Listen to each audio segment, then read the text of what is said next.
Hi అండి, అందరూ ఎలా ఉన్నారు? బాగున్నారా? నేను బాగున్నానండి. అబ్బా, రెసిపీస్ చూడండి ఎంత బాగున్నాయో. నా దోస ఆవకాయ యాక్చువల్లీ ఎప్పుడు మనం పప్పులో నంచుకుంటాం.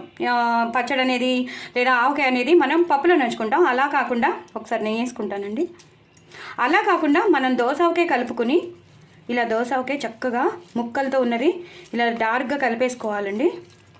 ఇలా దోస ఆవకాయ కలిపేసుకుని నెయ్యి వేసుకున్నాను కదా, సరిపోతుంది. కావాలంటే ఇంకొంచెం కారంగా ఉందంటే మీరు నెయ్యి ఇంకో స్పూన్ వేసుకోవచ్చు. ఇలా దోస ఆవకాయ కలిపేసుకుని ఈ పప్పు అనేది ఇలా నంచుకుని తినాలి. ఇది చాలా చాలా టేస్టీగా ఉంటుంది. ఒక్కసారి ట్రై చేయండి.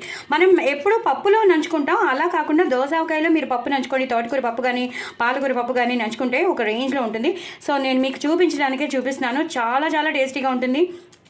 పక్క నుంచి ఈ మిరపకాయలు నంచుకొని తినండి.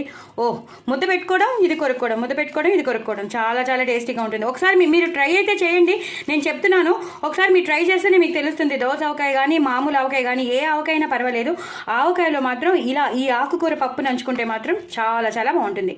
పిల్లలకి పెద్దలకి నచ్చుతుంది. తప్పకుండా చేసుకోండి. ఒక వెరైటీగా ఉంటుంది. అస్తమాను పప్పులోనే పచ్చడి నంచుకుంటే ఎలాగా, పచ్చడిలో కూడా పప్పు నంచుకుంటే చాలా చాలా బాగుంటుంది. సో డూ ట్రై ఇట్ అండి. నా ఛానల్ మాత్రం సబ్స్క్రైబ్ చేసుకోవడం అసలు మర్చిపోద్దు. వెరీ వెరీ టేస్టీ రెసిపీస్ అండి. బాయ్ అండి.